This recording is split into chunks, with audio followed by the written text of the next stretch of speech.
Hey guys, how we doing?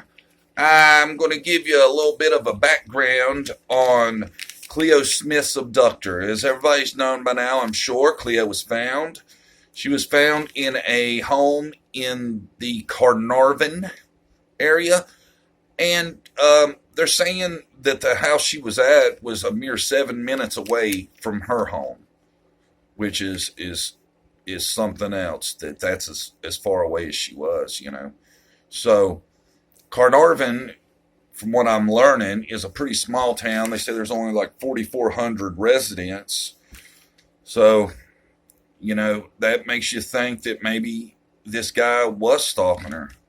It's hard to think that they lived in that town together with only 4,400 people in it and he's never seen her. I'm sure there's a good chance he had seen her before.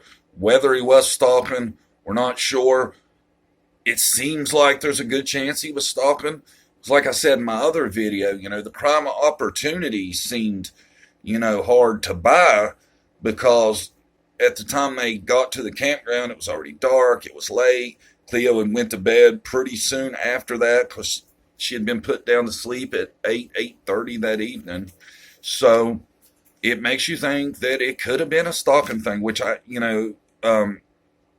really didn't think there was any chance of that early on, given what we had known. This guy's name is Terrence Darrell Kelly. He's 36 years old, and like I said, he lived in a duplex. He lived there with his grandmother up until about a year ago. His grandmother actually died of COVID, so he was living there by himself. At the time all this was going down. Man, and in a duplex, everybody knows what a duplex is. It's basically a house that's cut in the middle and, you share. You would think maybe somebody might have heard Cleo. And, the guy wasn't there when they found her. So, I don't want to speculate as to why maybe she never was heard by the other people living in the duplex. I know they said she was locked in a room. Maybe it was away, on the opposite side of the wall that was shared.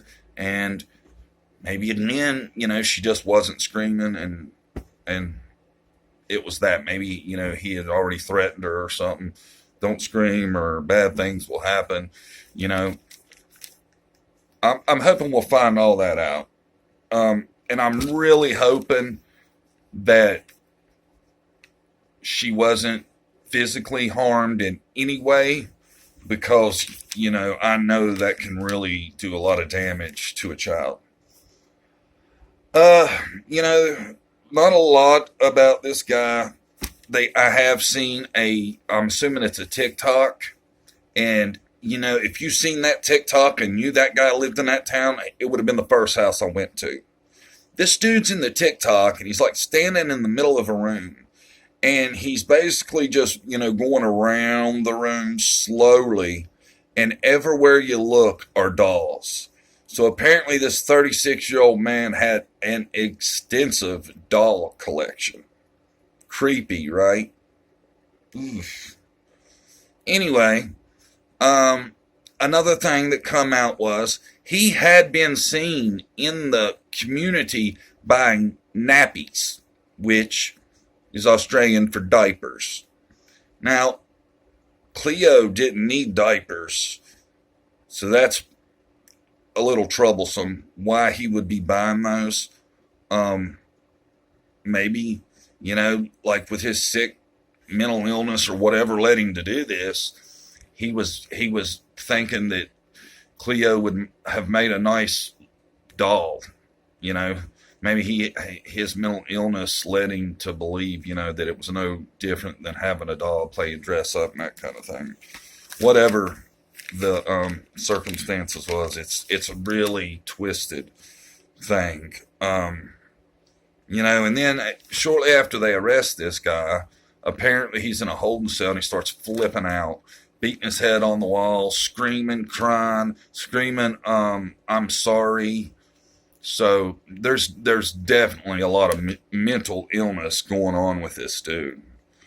Um, one other interesting thing is they said it was only his house or duplex was only 2 minutes from the police department. So, wow, 2 minutes from the police department, 7 minutes from where Chloe lived. I mean, you can't make this stuff up. It's just so creepy how this guy was so close the whole time.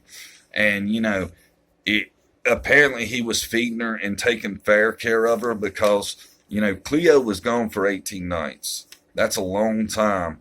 You couldn't go that long without food and water for sure. So she was at least getting fed. And, hopefully, like I said, he didn't do anything physically to her.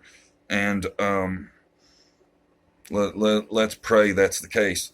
A couple other things that he's been charged with.